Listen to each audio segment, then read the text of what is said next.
नमस्ते दोस्तों। आज सुनिए समकालीन हिंदी कथाकारों में अपना विशिष्ट स्थान रखने वाली लेखिका सुधा जुगरान जी की लिखी हुई कहानी अधूरी कहानी। मेरी जुबानी। मैं हूँ सीमा सिंह। एयरपोर्ट की सभी औपचारिकताओं को पार कर सामान चेक इन काउंटर पर जमा करवाकर चित्रलेखा के हाथ में बोर्डिंग कार्ड आ गया। फिर सिक्योरिटी को पार कर वो एयरपोर्ट के वेटिंग लाउंज में आकर बैठ गई। वो चेन्नई जा रही थी बेटी के पास। बेटी आईआईटी इंजीनियर थी और वहाँ पर जॉब कर रही थी। कुछ दिनों से तबीयत खराब होने व तबीयत में सुधार न होने की वजह से उसे अचानक चेन्नई जाने का प्रोग्राम बनाना पड़ा था। वो जल्दी से जल्दी बेटी के पास पहुँच जाना चाहती थी। बेटी के पास जल्दी पहुँचने की बेचैनी उसके अंदर उथल पुथल मचा रही थी। तभी बगल की कुर्सी पर बैठे सज्जन उसकी तरफ मुखातिब हुए।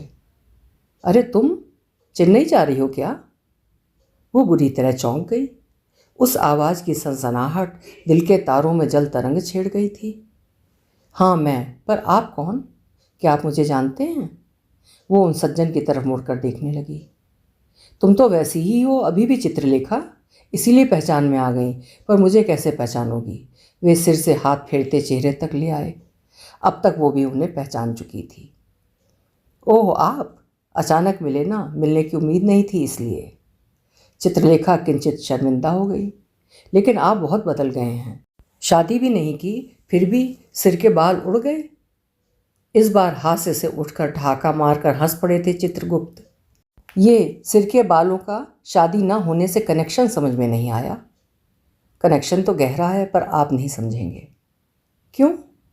क्योंकि आपने शादी जो नहीं की। चित्रलेखा खिलखिलाकर हंस पड़ी थी। फिर तो तुम्हारे पति भी? जाहिर है। दोनों हंस पड़े। आपकी नई किताब का जिक्र पढ़ा आपकी प्रोफाइल पर उपलब्ध नहीं हो पाई, कैसे मिलेगी? एक सम्मेलन में भाग लेने जा रहा हूँ चेन्नई।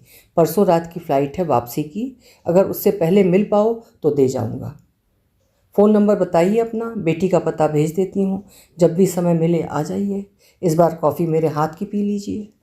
एक दिन बाद हाथ में किताब लिए उसके दरवाजे पर हाजिर थे चित्रगुप्त। वे लगभग 25 साल बाद मिल रहे थे, इसलिए वार्तालाप गति नहीं पकड़ पा रहा था उनके बीच। कॉफ़ी पीते विचारों में डूबे चित्रगुप्त को देखती हुई चित्रलेखा सोच रही थी कि ज़िंदगी तो बीत ही गई और बीत ही जाएगी तुम्हारे बिना भी, पर तुम्हारे साथ बीतती तो कुछ और बात होती। छुटपुट बातें कर चित्रगुप्त उठ खड़े हुए। चलता हूँ अब। ठीक है। वो भी अनमनी सी उठ खड़ी हुई। जाने अब कब मुलाकात होगी? चित्रगुप्त एकाएक बोल पड़े। जाने कब? चित्रलेखा के होठ एक मजबूर स्मित हास्य में हल्के से फैले। प्रत्युत्तर में एक स्मित मुस्कान उसकी तरफ उछाल हाथ जोड़ वे पलट कर चले गए और वो मेज पर रखी किताब को हताश सी घूरती रह गई। रात का नीरव अंधकार भले ही अकेलापन बढ़ाता हो, पर किसी को याद करने के लिए साथी की तरह होता है। उसकी ज़िंदगी की कहानी की तरह चित्रगुप्त की नई किताब का नाम भी अधूरी कहानी था। रात में किताब पढ़ने बैठी तो खुद अपनी ज़िंदगी की किताब के पन्ने पलटने लगी। जिस संस्थान से चित्रगुप्त पीएचडी कर रहे थे, वहीं से चंद कदम की दूरी पर स्कूल था, जहाँ से चित्रलेखा 10वीं की पढ़ाई कर रही थी। पर उसे पता नहीं था कि चित्रगुप्त उसके इतने पास हैं। वो तो उस उम्र से ही उनकी रचनाओं की इतनी दीवानी थी कि उनका लिखा जहाँ कहीं भी देखती भूखों की तरह पढ़ती। उसकी अभिन्न सहेली विदिशा के भाई भी चित्रगुप्त के साथ ही पीएचडी कर रहे थे। उसी से चित्रलेखा को चित्रगुप्त के उस संस्थान में होने का पता चला। उस छोटी सी उम्र में भी वो कभी उनको आते जाते देख लेती तो मदहोश हो जाती। लेकिन चित्रगुप्त के लिए 10वीं में पढ़ने वाली चित्रलेखा निहायत ही बच्ची थी। सहेली विदिशा जब तक उसे छेड़ देती।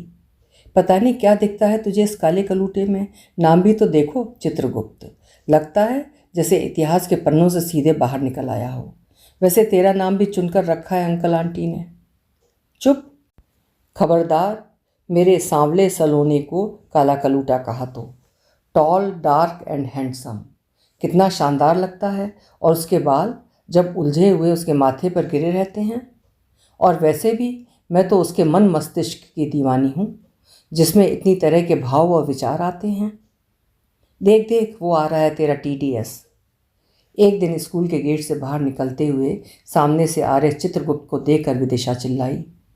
चित्रगुप्त विदिशा के भाई के दोस्त थे, इसलिए आज उसे चित्रलेखा को ढकेलते हुए ले जाकर चित्रगुप्त के सामने खड़ा कर दिया। भैया, ये मेरी सहेली चित्रलेखा आपसे बहुत दिनों से मिलना चाहती थी। मुझसे? कहिए, क्यों मिलना चाहती हैं आप मुझसे? गंभीर चेहरे पर स्मित हास्य रेखा विद्वता की चमक से प्रदीप्त आंखों से टकराकर उसकी किशोर निगाहें अनायासी झुक गईं। नाजुक गुलाबी अधर किसी तरह फड़फड़ाए। जी, आपका ऑटोग्राफ चाहिए था। आपकी सारी रचनाएं पढ़ती हूँ मैं। बच्चों की बात समझ मंद मंद मुस्कुराते चित्रगुप्त ने अपना ऑटोग्राफ दे दिया था, लेकिन वो और भी तड़फ गई थी। पूरे समय न जाने कितनी बार अपने नाजुक अधरों से उनका नाम चूमती रहती। अगले 2 सालों में चित्रलेखा ने 12वीं के बाद उसी कॉलेज में दाखिला ले लिया जहाँ से चित्रगुप्त PhD कर रहे थे, लेकिन चित्रगुप्त उसे कभी नज़र ही नहीं आए। शायद उनकी PhD पूरी हो गई थी। चित्रलेखा तड़फती रह गई थी। न जाने कहाँ रहते हैं।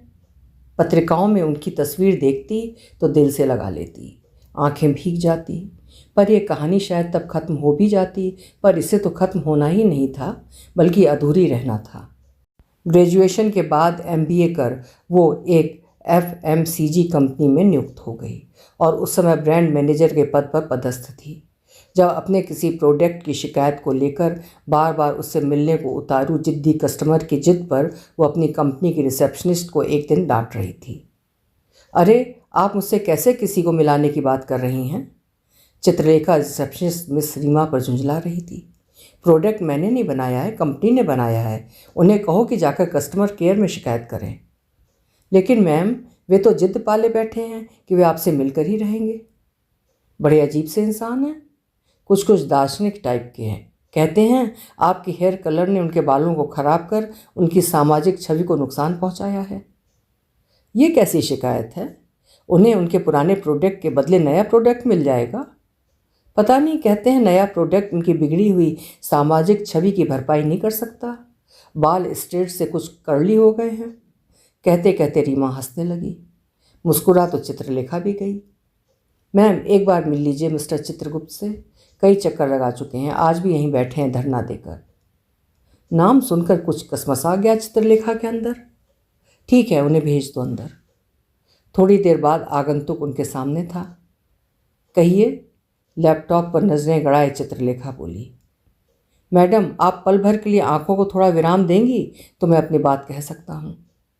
जानी पहचानी आवाज़ कहीं हृदय के गहराइयों से रास्ता टटोलती हुई सतह पर आकर कानों में रस घोल बैठी। उसने तड़प कर आगंतुक की तरफ देखा। आप? उसकी आंखें आश्चर्य से फैल गईं। हाँ मैं, पर मैं कौन? क्या आप मुझे जानती हैं? वो सामने कुर्सी पर बैठते हुए बोले। चित्रलेखा जड़ हो गई। भला इन्हें वो 15-16 वर्षीय 2 चुटिया हिलाती स्कर्ट पहने लड़की कहाँ याद होगी? आज वो 25 वर्षीय MNC में कार्यरत युवती है। जी, मैं आपकी एक पाठिका हमेशा पढ़ती हूँ आपको। जहाँ से आपने पढ़ाई और PhD की, वहीं से मैंने भी पढ़ाई की है। विदिशा मेरी फ्रेंड थी, शायद याद होगा आपको। मैंने तब आपका ऑटोग्राफ भी लिया था। अच्छा, वो? आज स्मित हास्य रेखा मुस्कान में बदल गई। तो वो आप थीं? बहुत बदल गई हैं आप। चित्रलेखा अनायास पुलकित हो गई। याद है आपको? वे कुछ नहीं बोले। पर आप बिल्कुल नहीं बदले। आपकी सारी किताबें पढ़ती हूँ, अभी लेटेस्ट वाली भी पढ़ ली। कैसे समय निकाल लेती हैं? बस जुनून होता है तो निकल जाता है। जैसे आप लिखने के लिए निकाल लेते हैं, वैसे मैं सिर्फ आपकी ही किताबें पढ़ती हूँ। अच्छा? वे खुलकर मुस्कुरा दिए थे। सांवली रंगत पर दिलकश मुस्कुराहट उसके दिल को थोड़ा और बींध गई। शाम को क्या कर रही हैं? अगर अन्यथा न लें तो अपनी इस अजीज़ पाठिका के साथ एक कप कॉफ़ी अवश्य पीना चाहूँगा। लेकिन आपको तो शायद कुछ शिकायत थी कंपनी के प्रोडक्ट से। शिकायत को रहने दीजिए, शाम की कॉफ़ी साथ पीकर शिकायत दूर कर दीजिए। दिल बल्लियों उछल गया उसका। जी, मैं पहुंच जाऊंगी। शाम को कॉफ़ी हाउस पहुंच गई। चित्रगुप्त जितना अच्छा लिखते थे उतनी ही विशिष्ट उनकी शख्सियत, उतने ही महान उनके विचार, उतनी ही उच्च उनकी भावनाएं। पर वो तो कुछ और ही चाहती थी। उनकी कुछ मुलाकातें हुईं। घर में उसके विवाह की चर्चा अपने अंतिम चरण पर थी। मेरा विवाह होने वाला है। कॉफ़ी हाउस में एक दिन कॉफ़ी का घूंट भरते हुए वो बोली। अच्छा। पल भर के लिए चित्रगुप्त चौंके। उसकी आंखों में झांका जैसे कुछ ढूंढना चाह रहे हों। फिर कप उठा लिया। क्या करता है? मेरी तरह एमएनसी में काम करता है, IITN है। कब है शादी? वो अंदर से फट पड़ी। क्या लेखक इतने हृदयहीन होते हैं? सारी संवेदनाएं सिर्फ रचनाओं में ही दिखती है।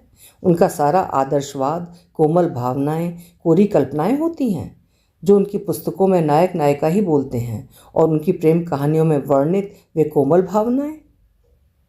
दिसंबर में वो निर्विकार भाव से बोली। मेरी अग्रिम बधाई कबूल करो, शादी में बुलाना मत भूलना, कहकर वे उठ खड़े हुए। बहुत कुछ बोलना चाहती थी वो, पर चित्रगुप्त के विराट व्यक्तित्व, कुछ उनका मितभाषी स्वभाव व कुछ उन दोनों के बीच आयु का बड़ा अंतराल ने होठों पर चुप्पी के ताले लगा दिए। चित्रगुप्त उसकी ज़िंदगी से चले गए और मीरा किसी लगन हृदय में लिए उसका विवाह हो गया। वो उनकी किताबें पढ़ती, विभिन्न पत्र पत्रिकाओं में प्रकाशित उनकी रचनाएं पढ़ती, अकेले में उनका प्रोफाइल खंगाल कर न जाने क्या ढूंढती रहती, और उनके प्रेम में हृदय की दीवानगी और बढ़ती रहती। पति, बच्चों या गृहस्थी से प्यार ना हो, ऐसा तो हो ही नहीं सकता। ये तो सांसों के आरोह अवरोह हैं जो हर क्षण एहसास में समाये रहते हैं। पर इनके साथ प्यार में अचानक कहाँ डूबते हैं? इनके साथ तो प्यार की शुरुआत होती है, और चित्रगुप्त के प्यार में तो वो अचानक डूब गई थी। आकंठ तक और संभलने का मौका तक न मिला था। बहुत चाहा खुद को बहलाना, पर मीरा तो कृष्णमय हो चुकी थी। दिन, महीने, साल गुजरते चले गए, और फिर आज मिले 25 साल बाद। वो चित्रगुप्त में आते हुए परिवर्तन को लक्षित करती रहती थी उनकी फ़ोटो के जरिए। बाल गिरते जा रहे थे, चांद दिखने लगी थी, सांवली रंगत गहरी होती जा रही थी। विदिशा की बात अक्सर याद आ जाती थी। आखिर क्या दिखता है तुझे इस काले कलूटे में? पर जो उसकी आंखें देखती थीं वो उससे कहाँ दिख पाता था। एकाएक वो स्मृतियों के कारागार से वर्तमान के कठोर धरातल पर आ गई, जहाँ चित्रगुप्त बस एक परछाई की तरह थे। उसने किताब का पहला पन्ना पलटा। लिखा था, मेरे उस अधूरे प्यार के नाम, जिसे मैंने जीवन भर पूरी संपूर्णता से चाहा। चित्रलेखा का पूरा वजूद थरथरा गया। आंखें जैसे गंगा जमुना बन गईं। प्यार का प्रत्युत्तर, इतनी लंबी तपस्या का फल मिला भी तो कब, जब जिंदगी का अधिकांश सफ़र तय कर लिया। क्यों किया चित्रगुप्त आपने ऐसा? वो भपक पड़ी। क्यों रखा हमारी कहानी को अधूरा? क्या कमी थी मेरी तपस्या में कि विश्वामित्र की समाधि भंग न कर पाई? अब इस छटपटाहट के साथ बाकी की ज़िंदगी कैसे जीऊँगी? आंसुओं में डूबी चित्रलेखा ने किताब को दोनों बाहों में भींच छाती से चिपका लिया, जैसे प्रिय को बाहों में समेट लिया हो। आंखें बंद कर जल धाराओं को अविरल बह जाने दिया और महसूस करने लगी जैसे चित्रगुप्त ने अपनी चित्रलेखा को बहुत कोमलता से अपनी बाहों में समेट कर सीने में छिपा लिया हो। काश एहसास के लम्हे कभी खत्म न होते, जैसे उनकी कहानी फिर भी खत्म नहीं हुई थी, बल्कि अधूरी रह गई थी। अभी आप सुन रहे थे सुधा जुगरान जी की लिखी हुई कहानी अधूरी कहानी। उम्मीद है आपको पसंद आई होगी। कल फिर मिलेंगे। आपका समय शुभ हो।